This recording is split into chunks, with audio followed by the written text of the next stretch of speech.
प्राचीन समय की बात है। एक छोटे ओम भगवते वासुदेवाय नमः। बहुत समय पहले की बात है। भारतवर्ष में एक राजा राज्य करता था। वह अट्टरपाटी एवं दानी था। वह प्रतिदिन मंदिर में भगवत दर्शन करने जाता था के लिए भी और गुरु और ब्राह्मण की सेवा भी करता था। उसके द्वार से कोई भी याचक निराश नहीं लौटता था। वह प्रत्येक गुरुवार को व्रत रखता और पूजा करता था। हर दिन गरीबों की मदद करता था, परंतु यह सब बातें उसकी रानी पसंद नहीं करती थी। वह न व्रत करती थी और न किसी को एक भी पैसा दान रूप में देती थी। वह राजा को भी ऐसा करने से रोकती। क्या उस समय की बात है जब राजा शिकार खेलने वन को चले गए थे। महल में सिर्फ रानी और दासी थी। उस समय गुरु बृहस्पति साधु का रूप धारण कर राजा के दरवाजे पर भिक्षा मांगने आए। साधु ने रानी से भिक्षा मांगी तो वह कहने लगी, हे साधु महाराज, मैं इस दान पुण्य से तंग आ गई हूँ। इस काम के लिए तो मेरे पति देव ही बहुत हैं। अब आप ऐसी कृपा करें कि ये सारा धन नष्ट हो जाए ताकि मैं आराम से रह सकूं। साधु का भेष धरे बृहस्पति देव ने कहा, हे देवी, तुम बड़ी विचित्र हो। संतान और धन से कोई दुखी नहीं होता है। सभी चाहते हैं कि तेजस्वी पुत्र और धन की इच्छा करते हैं। अगर तुम्हारे पास धन बहुत है तो भूखे मनुष्यों को भोजन करवाओ, ब्राह्मणों को दान दो, धर्मशालाएं बनवाओ, कुआं, तालाब, बावड़ी, बाग, बगीचे आदि बनवाओ तथा निर्धनों की कुंवारी कन्याओं का विवाह करवाओ, साथ ही यज्ञ आदि करो। इस प्रकार के कर्मों से आपके कुल का एवं आपका नाम लोक परलोक में प्रसिद्ध होगा एवं तुम्हें भी स्वर्ग की प्राप्ति होगी। किंतु वह मूर्ख रानी साधु की इन बातों से खुश नहीं हुई। वह बोली, हे साधु महाराज, मुझे ऐसी संपत्ति की आवश्यकता नहीं जो मेरे काम न आए तथा जिसको मैं अन्य लोगों को दान दूं, जिसको रखने में और संभालने में ही सारा समय नष्ट हो जाए। साधु ने रानी को समझाने का बहुत प्रयास किया, परंतु रानी अपनी बात पर अडिग रही। तब साधु ने कहा, हे देवी, यदि तुम्हारी ऐसी इच्छा है तो जैसा मैं तुम्हें बताता हूँ तुम वैसा ही करना। बृहस्पतिवार के दिन गोबर से घर को लीपना, अपने केशों को पीली मिट्टी से धोना, केशों को धोते समय स्नान करना, राजा से कहना कि वह भी हजामत करवाएं, भोजन में मांस मदिरा खाना, कपड़े धोबी के यहाँ धुलवाने डालना। इस तरह 7 बृहस्पतिवार निरंतर करने से तुम्हारा सारा धन नष्ट हो जाएगा। ऐसा कहकर साधु रूपी बृहस्पति देव भगवान अंतर ध्यान हो गए। रानी ने साधु के कहे अनुसार ही 7 बृहस्पतिवार वैसा ही करने का विचार किया। साधु के बताए अनुसार करते हुए उन्हें केवल 3 ही बृहस्पतिवार बीते थे कि उसकी समस्त धन संपत्ति नष्ट हो गई। भोजन के लिए भी परिवार तरसने लगा तथा सांसारिक भोगों से दुखी रहने लगा। इस प्रकार के अभावग्रस्त जीवन से तंग आकर एक बार राजा रानी से कहने लगे कि हे रानी, तुम यहाँ पर रहो, मैं दूसरे देश को जाता हूँ, क्योंकि यहाँ पर मुझे सभी मनुष्य जानते हैं, इसीलिए मैं यहाँ कोई कार्य नहीं कर सकता। देश चोरी परदेश भीख के समान है। ऐसा कहकर राजा परदेश चला गया। वहाँ जंगल से लकड़ी काट कर लाता और उन्हें शहर में बेचकर जीवन यापन करने लगा। राजा के जाने के पश्चात इधर उसके बिना रानी और दासियां दुखी रहने लगी। किसी दिन भोजन मिलता तो किसी दिन जल पीकर ही रहना पड़ता था। एक समय रानी और दासियों को 7 दिन बिना भोजन के व्यतीत हो गए। तब रानी अपनी दासी से बोली, हे दासी, यहाँ पास के ही नगर में मेरी बहन रहती है जो बहुत धनवान है। तू उसके पास जाकर वहाँ से 5 सेर रेशम मांग कर ले, जिससे कुछ समय के लिए गुजर बसर हो जाएगी। दासी उसकी बहन के पास गई। बृहस्पतिवार का दिन था। रानी की बहन उस समय ध्यान मग्न होकर पूजा कर रही थी। दासी ने रानी की बहन से कहा, हे रानी, मुझे आपके पास आपकी बहन ने भेजा है। मुझे 5 सेर बेसर दे दो। दासी ने अपनी बात अनेक बार कही, परंतु रानी की बहन ने कोई उत्तर नहीं दिया, क्योंकि वह उस समय बृहस्पतिवार की कथा सुन रही थी। रानी की बहन से जब दासी को कोई उत्तर नहीं मिला तो वह अति दुखी हुई। उसे क्रोध भी बहुत आया। लौट कर वह रानी से बोली, हे रानी, आपकी बहन बहुत धनी स्त्री है, परंतु वह बहुत घमंडी भी है। वह छोटे लोगों से बात भी नहीं करती। 5 सेर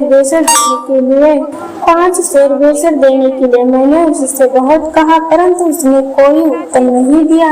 इस प्रकार मुझे निराश खाली हाथ लौटना पड़ा। रानी बोली, हे दासी, इसमें मेरी बहन का किसी प्रकार का कोई दोष नहीं है। जब बुरे दिन आते हैं तब कोई सहारा नहीं देता, अपने पराये हो जाते हैं। अच्छे बुरे का ज्ञान विपत्त में ही होता है। जो ईश्वर की इच्छा होगी वही होगा, यह सब हमारे भाग्य का दोष है। उधर पूजा समाप्त होने के पश्चात रानी की बहन ने सोचा कि मेरी बहन की दासी आई थी, परंतु मैंने उसे कोई उत्तर नहीं दिया, इससे वह बहुत दुखी हुई होगी। कथा सुनकर तथा विष्णु भगवान का प्रसाद ग्रहण कर वह अपनी बहन के घर गई तथा बोली, हे बहन, मैं बृहस्पतिवार का व्रत कर रही थी, तुम्हारी दासी आई, परंतु कथा समाप्त होने से पूर्व न उठते हैं और बोलते भी नहीं, इसीलिए मैं नहीं बोली। बताओ, दासी किस कारण से मेरे पास गई थी? रानी बोली, बहन, हमारे घर अनाज नहीं था तथा राजा परदेश गए हुए हैं, वैसे तुमसे कोई बात छिपी नहीं है, इस कारण मैंने दासी को तुम्हारे पास 5 सेर बेसन लेने के लिए भेजा था। इस पर रानी की बहन बोली, हे बहन, बृहस्पति भगवान सबको मनोवांछित फल देते हैं। देखो, शायद तुम्हारे घर के किसी कोने में अनाज रखा हो।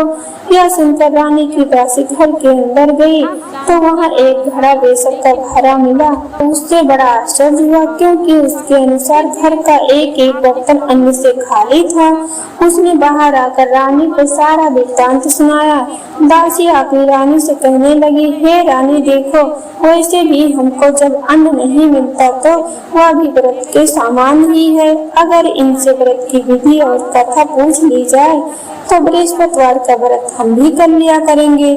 और फिर दासी के कहने पर रानी ने अपनी बहन से बृहस्पतिवार का व्रत, पूजन विधि एवं नियमों के बारे में विस्तार से पूछा।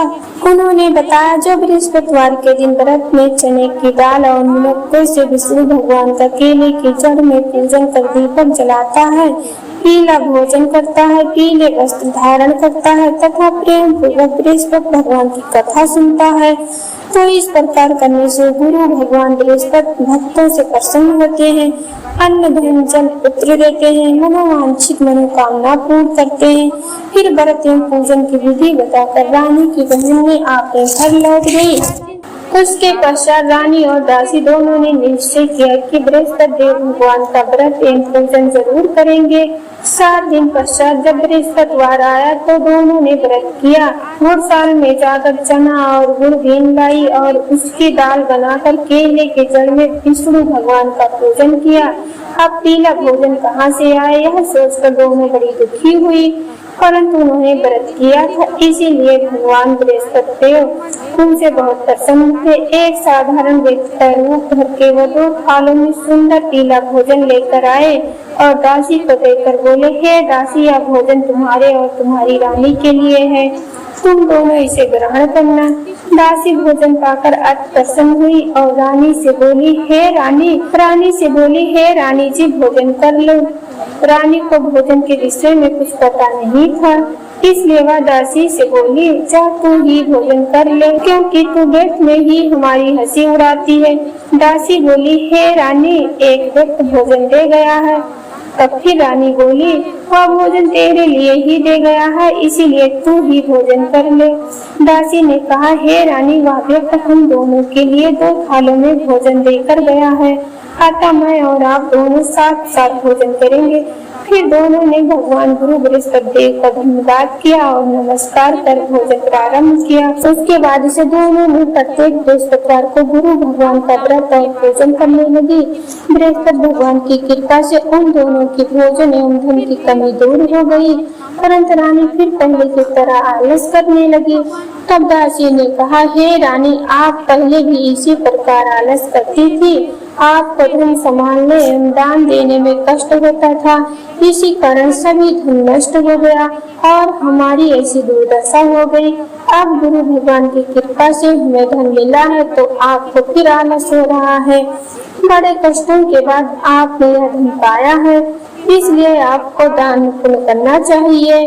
भूखे मनुष्यों को भोजन करवाओ, ब्राह्मणों को दान दो, पियाओ, लगवाओ, कुआं, तालाब, बावड़ी आदि का निर्माण करवाओ, कुंवारी कन्याओं का विवाह करवाओ, मंदिर पाठशाला बनवाकर दान दो। तो धन को शुभ कार्यों में खर्च करो, जिससे आपके कुल का सम्मान बढ़े तथा आपको स्वर्ग की प्राप्ति हो एवं आपके पिता प्रसन्न हो। दासी की बात मानकर रानी ने इस प्रकार के कर्म करने प्रारंभ किए। इस प्रकार करने से उसका काफी यश फलने लगा। कुछ दिनों बाद एक दिन रानी और दासी आपस में विचार करने लगी कि न जाने राजा किस दशा में होंगे और भगवान ने उनकी कोई खोज खबर नहीं है। रानी राजा की खबर न पाकर उदास रहने लगी। गुरु भगवान से उन्होंने प्रार्थना की और भगवान ने रात्रि में राजा को स्वप्न में दर्शन देकर कहा, हे राजा, उठो, तेरी रानी तुझको याद करती है, अब तू अपने देश लौट जा। राजा प्रातः काल उठा और वह सोचने लगा कि मैं किस प्रकार रानी के पास खाली हाथ जाऊंगा, मेरे पास तो कुछ भी नहीं है। स्त्री जात खाने और पहनने की ही साथी होती है, पर प्रभु की आज्ञा मानकर वह अपने नगर चलने को तैयार हुआ। प्रदेश में राजा बहुत दुखी रहने लगा। प्रतिदिन जंगल में लकड़ी बीन कर लाता और उसे शहर में बेचकर अपने दुखी जीवन को बड़ी कठिनाइयों से व्यतीत करता था। एक दिन राजा दुखी होकर अपने पुराने दिनों को याद करके रोने लगा। उसी जंगल में बृहस्पति देव एक साधु का रूप धर कर आए और राजा से बोले, हे लकड़हारे, तुम इस तरह विज्ञान जंगल में किस चिंता में बैठे हो, मुझे बतलाओ। यह सुनकर राजा की आंखों से आंसू भर आए और वह साधु को प्रणाम कर बोला, हे प्रभु, आप सब कुछ जानने वाले हैं। इतना कहकर राजा ने साधु को अपनी समस्त व्यथा सुना दी। तब साधु रूप में गुरु भगवान राजा से बोले, हे राजन, तुम्हारी पत्नी ने बृहस्पतिवार के दिन बृहस्पति देव का अपमान किया था, जिसके कारण तुम्हारी यह दुर्दशा हुई। अब तुम किसी प्रकार की चिंता मत करो, भगवान तुम्हें पहले से अधिक धन प्रदान करेंगे। देखो, तुम्हारी पत्नी ने बृहस्पतिवार का व्रत प्रारंभ कर दिया है। अब तुम भी बृहस्पतिवार का व्रत करके चने की दाल गुड़ जल के लोटे में डालकर केले का पूजन करो, फिर कथा कहो या सुनो, भगवान तुम्हारी सभी इच्छाओं की पूर्ति करेंगे। साधु के वचन सुनकर राजा बोला, हे प्रभु, मुझे लकड़ी बेचने के पश्चात इतना धन भी नहीं बचता कि भोजन करने के उपरांत कुछ भी बचा सकूं। मैंने रात्रि में आपकी रानी को व्याकुल एवं व्यवस्थित देखा है।